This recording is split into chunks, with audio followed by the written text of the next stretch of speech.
साथियों जय हिंद। आज आपने हमने सब ने देखा और जंतर मंतर के हालात देख के क्या हमें लगता है कि हम आज़ाद भारत में सांस ले रहे हैं? क्या हमें लगता है कि लाल किले पर यूनियन जैक नहीं तिरंगा झंडा लहरा रहा है?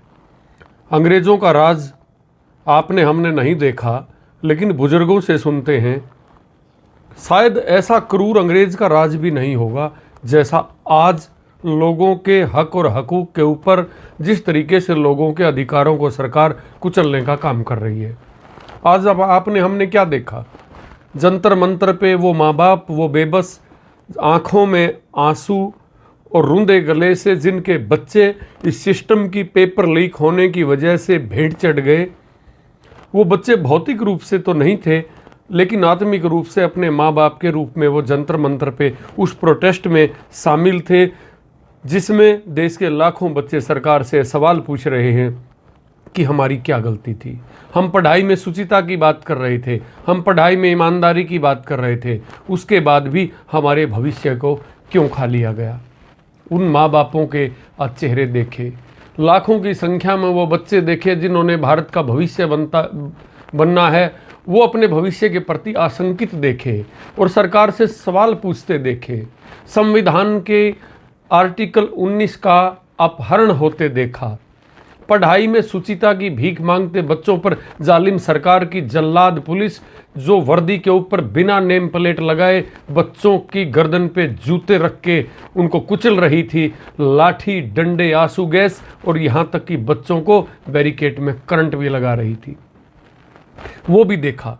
और बड़ी पीड़ा हुई मन को कि जब कोई वर्दीधारी जब शपथ लेता है तो वो भारत के संविधान को की शपथ लेता है और उसको उसका पालन करने की शपथ लेता है, लेकिन आज हमारी वर्दी भी जल्लाद नेताओं की चमचागिरी की शपथ शायद वो लेकर बैठती है।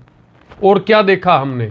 बगल में कुछ मीटर पर दूर संसद में बैठे 90 बार पेपर लीक होने के बाद भी बेरहमी से कुटिल मुस्कान मुस्काते वो सरकार के नुमाइंदे भी देखे और उस भीड़ में उस आंदोलन को बदनाम करने के लिए जय श्री राम का नारा लगाकर उसको खराब करते हुए अंधभक्त भी देखे और वहाँ गोदी मीडिया भी देखी, जलील चाटुकार पत्रकार भी वहाँ पे देखे और बच्चों की हृदय विदारक वो करुणा भी सुनी, वो भी देखी।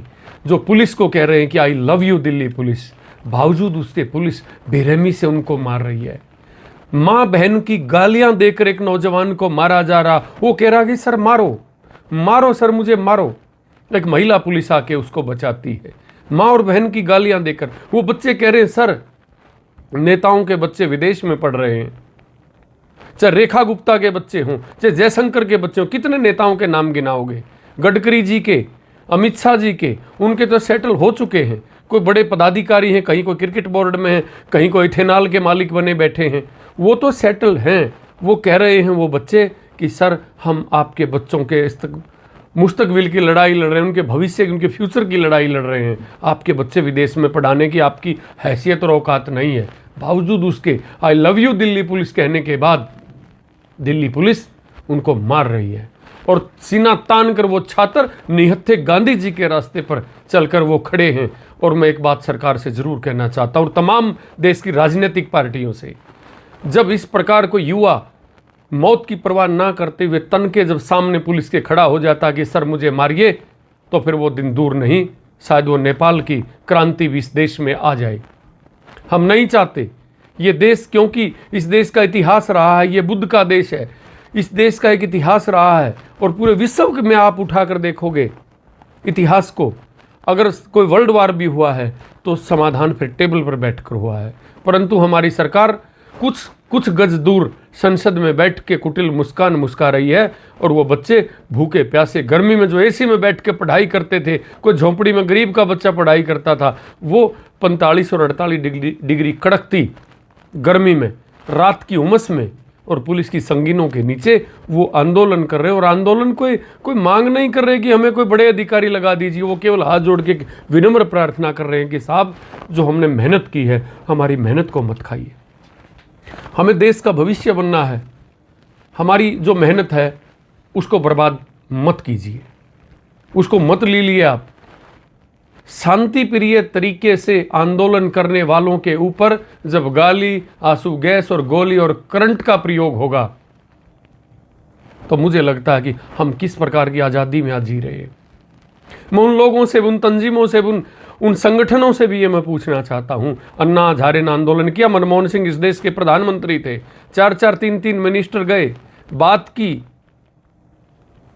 शायद अगर वो भी कुचल देते तो शायद वो सरकार उनकी नहीं बदलती, परंतु बात की। आज अन्ना के आंदोलन में जो सपोर्ट करने वाले आरएसएस के साथी थे, भारतीय जनता पार्टी के गडकरी जैसे बड़े नेता वहां पे आए, आज मौन क्यों है? किस लिए? आपको चुन दिया देश की जनता ने, इसका मतलब ये नहीं कि 5 साल के लिए आपको परमिट मिल गया कि लोगों की सांसें छीन लोगे आप। साहब, बोलने के बहुत मंच है, वहां बोलिए ना आप, वहां बहुत मंच है। ट्रंप इस देश को ब्लैक होल कहता है, इस देश को नरक का द्वार कहता, आप नहीं बोलते। ट्रंप आपको गाली देता है, लेकिन उस गाली का जवाब हमारे जो देश के नौनिहाल बच्चे हैं, जो भारत का भविष्य है, उनको आप गोली मारते हैं, उनकी गर्दन पे जूते रख के उनको कुचलते हैं। इतनी जालिम, इतनी बेरहम, इतनी वाहियात सरकार आज तक जीवन में कभी नहीं देखी। इस देश का आर्टिकल 19 इस बात की हर हिंदुस्तानी को इजाजत देता, परमिशन देता है कि वो शांति प्रिय तरीके से बिना हथियारों के वो नारे लगा सकता है, भाषण दे सकता है, अपनी बात रख सकता है। और बात कोई वो ये नहीं कह रहे कि आप हमें राशन दे दो या हमें नौकरी दे दो, वो ये कह रहे हैं कि साहब, जो हम तपस्या और मेहनत करते हैं 18-18 घंटे जाग कर, ये पेपर लीक मत होने दीजिए। आप देश चलाओगे, आपसे पेपर लीकेज नहीं रुक रही, इसका मतलब आपका डायरेक्ट हाथ होगा उसमें। और अगर कोई प्रश्न पूछता है तो देश के प्रधानमंत्री के अंदर इतनी नैतिकता होनी चाहिए, उन बच्चों को, उनके नेताओं को एक डेलीगेशन को बुला के उनके साथ बातचीत करनी चाहिए, उनसे संवाद करना चाहिए। वो हमारे देश के बच्चे हैं, वो भारत में रह के अपने हक की बात करते हैं, वो बिना बुलाए पाकिस्तान में बिरयानी खाने नहीं गए, वो गद्दार नहीं है। जिस तरीके से कोई 2-4 लड़के तिलक लगा कर आप लोगों ने वहाँ घुसा दिया उस आंदोलन में और जय श्री राम बोल के उस आंदोलन को खराब करने की चेष्टा करते हैं।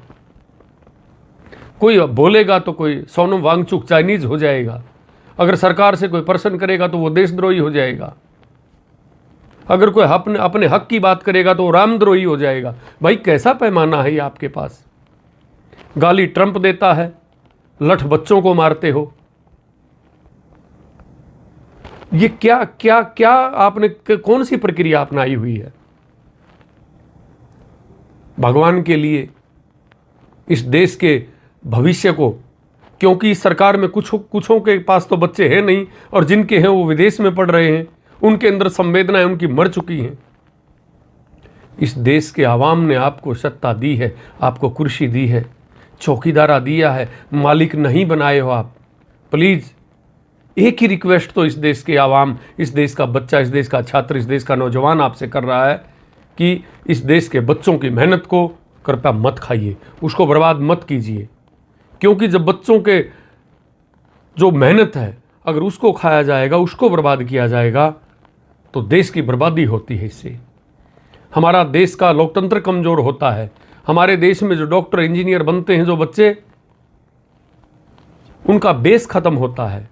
कौन अपने बच्चों को 18-18 घंटे पढ़ाई के लिए, इंजीनियर डॉक्टर बनने के लिए उस लाइन में लगाएगा? फिर तो झंडा देके आप लोगों की चमचागिरी करने के लिए छोड़ देगा, और आप लोगों की, माफ़ करना, आप लोगों की चमचागिरी से ये भारत यहीं पोस्टरों में विश्वगुरु बनेगा। बाहर विश्व के मानचित्र पे हम विश्वगुरु नहीं बन पाएंगे। उसके लिए हमें पढ़ना पड़ेगा, उसके लिए बच्चों को मेहनत करनी पड़ेगी।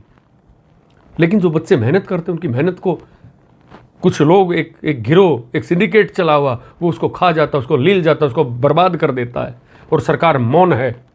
ये लोकतंत्र की हत्या है, ये कानून का उल्लंघन है, ये संविधान की आत्मा की हत्या करने वाली बात है। हम उम्मीद करेंगे कि सरकार इस कुंभकर्ण की नींद से जागे और बच्चों के भविष्य से खिलवाड़ ना करे। धन्यवाद। जय हिंद।